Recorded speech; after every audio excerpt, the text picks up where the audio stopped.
Good morning students. आज हम करेंगे क्लास +1 का next topic that is impulse. Impulse के बारे में पढ़ना है हमने आज। सबसे पहले हमें ये पता होना चाहिए कि इम्पल्स होता क्या है। अगर हम इम्पल्स को वेरी सिंपल लैंग्वेज में बोलें तो हम कह सकते हैं it is the impact of force. It is the impact of force।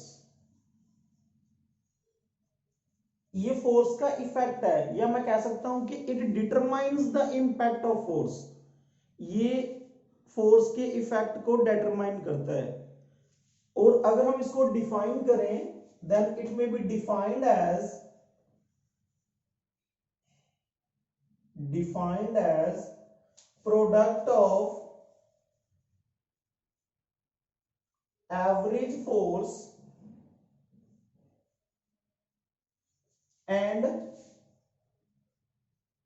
time for which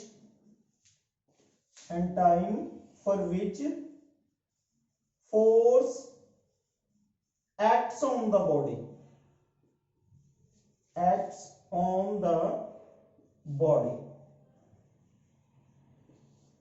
ये प्रोडक्ट है, किस चीज का प्रोडक्ट है? The average force and the time for which force acts on the body. जो इंपल्स होता है उसको हम डिनोट करते हैं आई से। Then I is the product of average force into time for which force acts on the body. तो इस तरह हम डिनोट करते हैं इंपल्स को। इंपल्स हो गया फोर्स इनटू टाइम। कई बार क्वेश्चन ये आ जाता है, show that impulse is equal to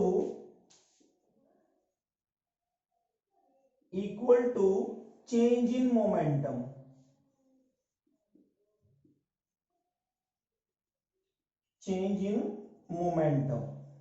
ये क्वेश्चन आ जाता है। और कई बार जो इस स्टेटमेंट को चेंज कर दिया जाता है, यहां पे लिख दिया जाता है प्रूव impulse momentum theorem।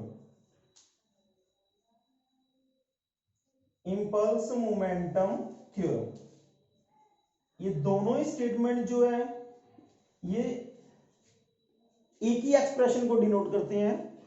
चाहे आप कह दो कि impulse is equal to change in momentum, या आप कह सकते हो प्रूव इंपल्स मोमेंटम थ्योरम। तो हम शो करेंगे कि जो इंपल्स है वो चेंज इन मोमेंटम के इक्वल कैसे होते हैं। तो आपने इस बात को ध्यान रखना है कि इंपल्स होता है force into time. Okay students, देखते हैं हम इसको। हम करते हैं अभी प्रूव कि इंपल्स मोमेंटम थ्योरम क्या चीज है। अकॉर्डिंग टू न्यूटन सेकंड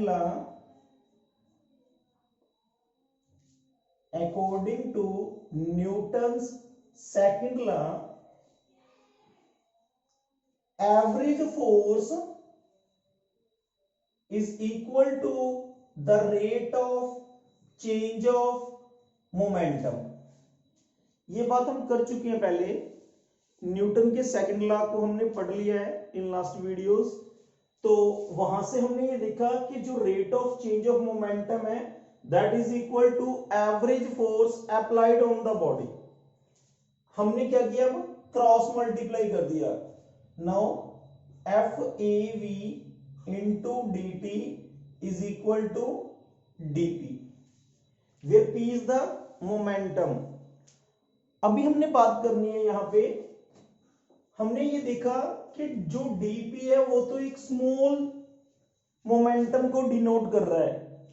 तो इसको हमने इंटीग्रेट करना है, integration to find the total momentum और to find the change in momentum. तो हमने मान लिया let P1 be the momentum of body at time t is equal to 0 and p2 be the momentum of body at time t is equal to t। Initial momentum की बात करें तो body का initial momentum है p1 और final momentum की बात करें तो बॉडी का फाइनल मोमेंटम है p2। Initial momentum t is equal to 0, final momentum t is equal to t। तो हमने क्या करना है, ये इक्वेशन नंबर 1 है। नाउ इंटीग्रेट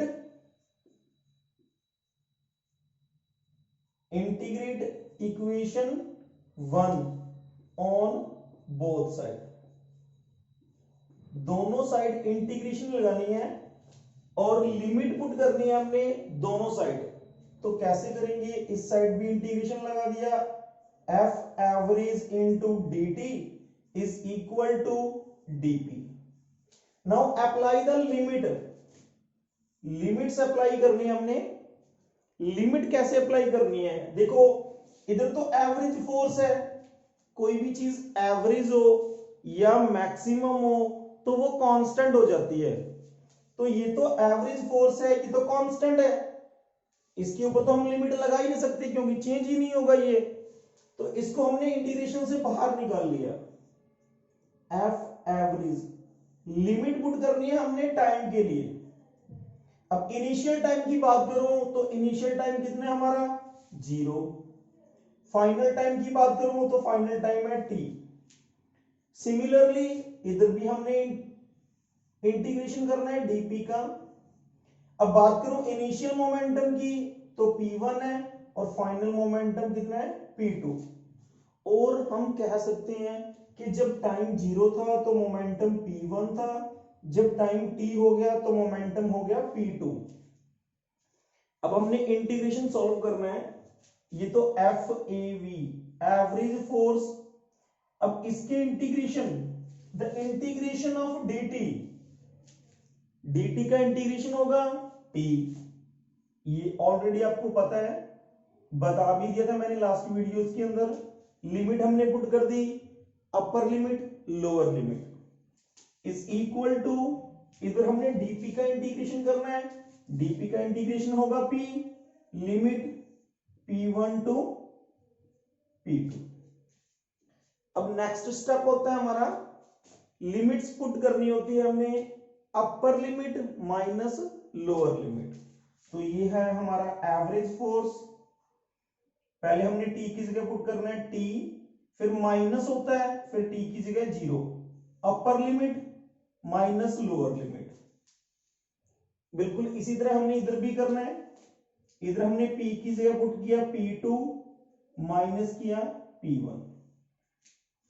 ये हमारे पास बन गया F A V into T is equal to बन गया p2 माइनस p1। स्टूडेंट्स अभी हम बात करके आए थे कि जो average force into time, average force into time तो इंपल्स होता है। तो यहां पे हम जो एवरेज फोर्स इंटू टाइम लिखा है, यहां पे हम लिखेंगे इंपल्स। तो इंपल्स जो है हमारे पास किसके इक्वल आ गया, p2 माइनस p1। ये बना हमारा F A V into T is equal to I बन गया ये, और इसकी वैल्यू किसके इक्वल है p2 माइनस p1। तो यहां से हम कह सकते हैं कि जो इंपल्स है that is equal to p2 minus p1। और p2 माइनस p1 क्या है, p2 is the final momentum, p1 is the initial momentum, दोनों का डिफरेंस हो रहा है, तो ये बनेगा change in momentum, change in momentum. तो यहां से हमने प्रूव कर दिया कि जो इंपल्स है, impulse is equal to change in momentum.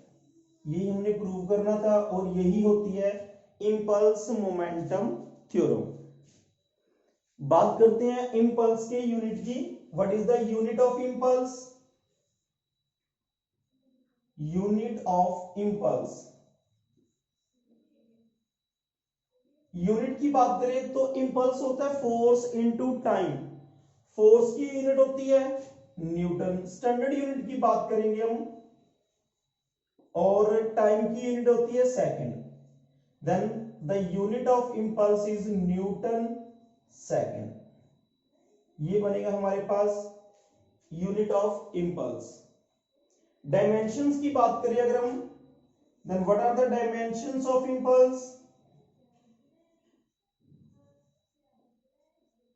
Dimensions of impulse क्या होगा स्टूडेंट्स, पहले हमें लिखना पड़ेगा फोर्स का डायमेंशंस, फोर्स के डायमेंशंस क्या होते हैं m1 l1 t-2, और इनटू में हमारे पास time, and what are the dimensions of time, that is t, then the dimensions of impulse, impulse की अगर डायमेंशन की बात करें हम तो वो बनेगा हमारे पास m1 l1 t-1, these are the dimensions of impulse. Simply impulse जो होता है, impulse determines the effect of force, कि बॉडी जो है कोई भी फोर्स जब हम लगाते हैं किसी बॉडी के ऊपर तो वो फोर्स उस बॉडी के ऊपर कितना इफेक्ट छोड़ रहा है उसको मेजर करने के लिए, उसको डिटरमाइन करने के लिए जो हमारे पास क्वांटिटी है, फिजिकल क्वांटिटी है, दैट इज कॉल्ड इंपल्स। तो आई होप आप लोगों को ये टॉपिक समझ में आ गया होगा। अगर इससे रिलेटेड कोई प्रॉब्लम हो तो आप मेरे से पूछ सकते हैं। Thank you.